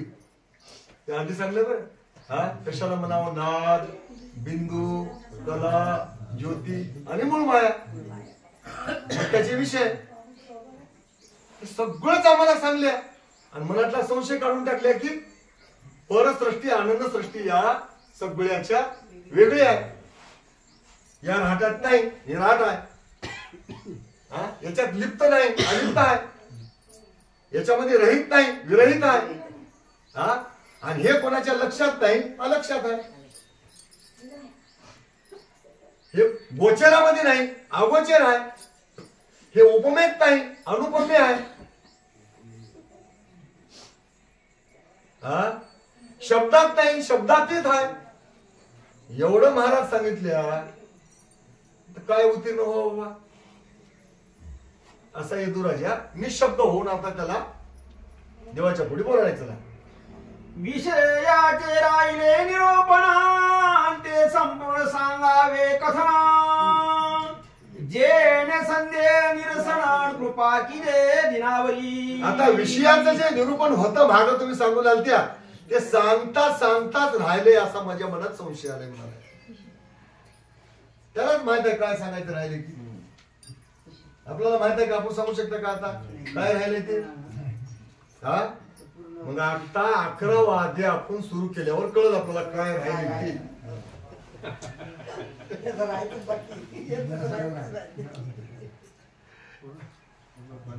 11 वाद्या सुरू केल्यावर काय राहिले ते आपल्याला कळेल. 11 दुपारून करू आता नाही. आता परत करू ना. नाही आता याला परत करून टाकू.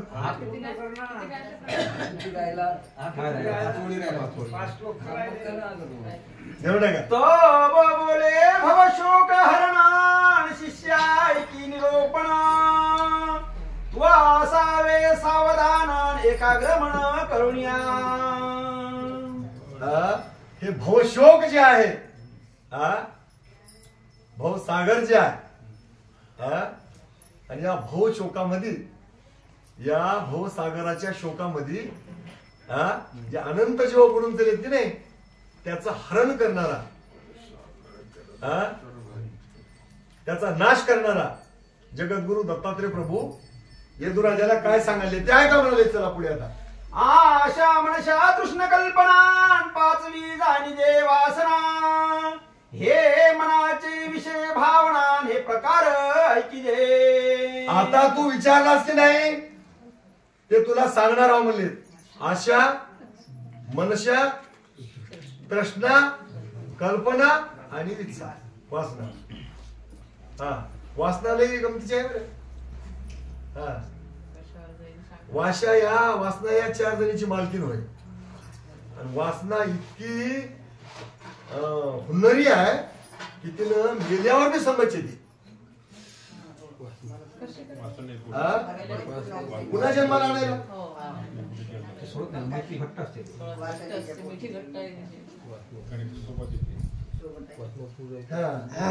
आणि म्हणून बापूजी पाटील म्हणले नको नको मना वास तिने गुरु राणा.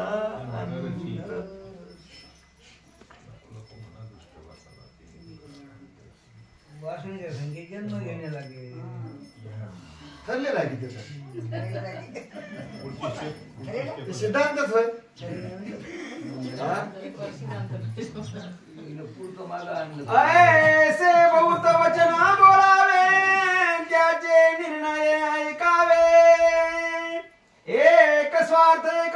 परमार्थ जाणावे दुलचे नाम भिन्न भिन्न. जरी हे असल्या आशा मनशा तृष्णा कल्पना आणि वासना जरी असल्या तर याचा प्रकार आपल्या हातामध्ये आहे, ज्ञानी माणसाच्या हातात. अशा कशाची असा ते ठरवा, विच्छा कशाची असा ते ठरवा, कल्पना कोणती येवाव ते ठरवा, आणि वासना कोणती धराव. आपल्याला वासना जन्म मरणाच्या मुक्त व्हायची धरता येते, नाही तर पुन्हा आनंद जन्म घेण्याची मी धरता येते. आशा आशा सद्गुरूच्या भेटीची धराव, आशा मोक्षाची धराव. अहो हे इकडची काढायची इकडे लावायची. हे 5 लोक इकडे डाव्या हाताकडून जर मिळाले की नाही, आपल्याला आपल्या ताकद आहे की नाही, आपल्याला बुद्धी आहे की नाही, आपण हिंमतवाले आहे की नाही. बरं सोडून द्या, न बोलायची गोड बोलतो. आपण ज्ञानी आहोत की नाही, परत ज्ञानी शब्द वापरायचा नाही. आपण ज्ञानी आहोत की. या 5 लोकायला यायच्या जुटा धरायच्या, याचा कान धरायचा, इकडे जायचं नाही रे, इकडे चल म्हणायचं. आपण ये ना गेले 2 मोगडाचे झपके पाठी. नाही नाही आपला हात हल्ला हल्ला तिथं गेलं की लकवा येते. मग ते लकवा आलेले माणसं बघायला ते बाया 5 आणि याच्या कान सोड्या धरून तिकडे घेऊन जायच्या. भजनाला गेलं तरी अशाच. बघा विचार करा, महापूजेला गेलं अशाच कशाची. कीर्ताला गेलं 10 रुपयाचं नारळ फोडायचं, 10-12 कोटीच्या मागण्या ठेवायच्या. अशा मया पप्प्याचं असलं होऊ दे, मया पप्पीचं तसलं होऊ दे. हे पप्प्याचं आणि पप्पीचं सरला असलं तर पुढे नातीला आणायचं.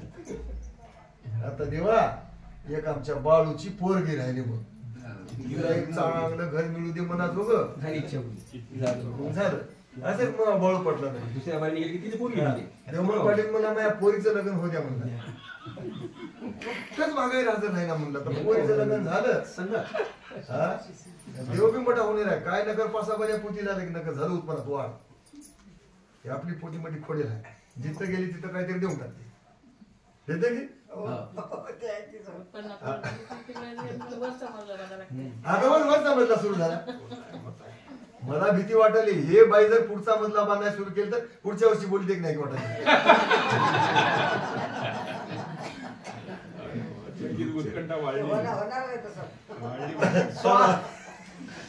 तुमचे आम्ही आभार व्यक्त करायला. पण आज तुम्ही पोती लावल्यामुळं इतक्या लोकांना लाभ झाला.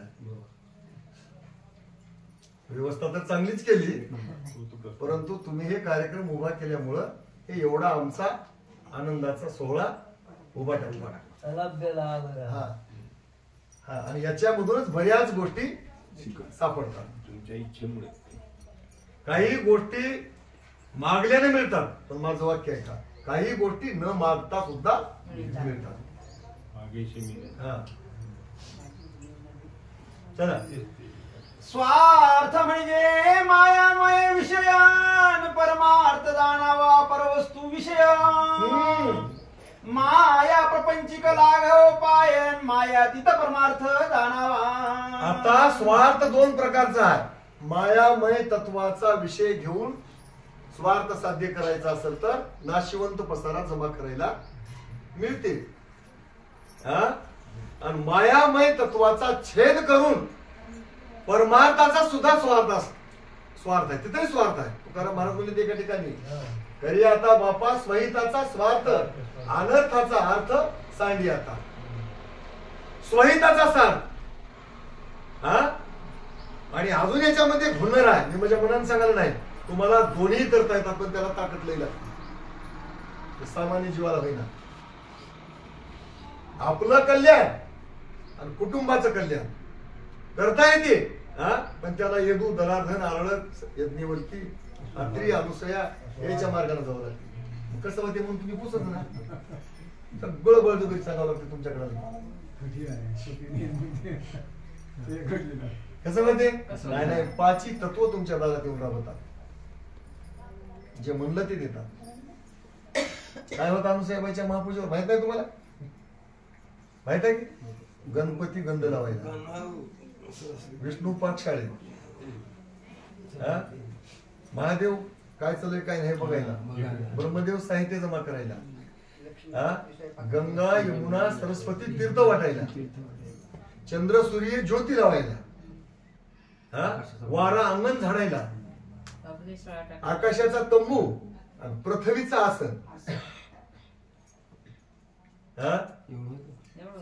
पण आता तेवढं जमा करायचं असं तर इतकं बारीक बघावं लागते. मुंगीला साखरेचा खडा चावना म्हणून तिचं पीठ करून टाकावं लागते त्या मुंगीच्या पुढे, आणि मुंगीला विचारावं लागते साखर गोड आहे की बाई, आणि अजून तिला विचारावं लागते माय दत्ता दिसला काय. एवढी आपल्याला अद्वैत व्हावं लागते की मुंगीलाही दत्ता कळते. बारक्या मुंगीला सुद्धा माझ्या दत्ताची ओळख आहे. असं इतकं त्याच्यामध्ये साठवावं लागते. ते आपल्याला जुळला, मग जुळलं तितकं मिळते. कळत कळत कळते, घ्या आता डबल, वळत वळत वळते, जुळत जुळत जुळते, आणि मिळत मिळत मिळते. केलं तितकं कसंही मिळते.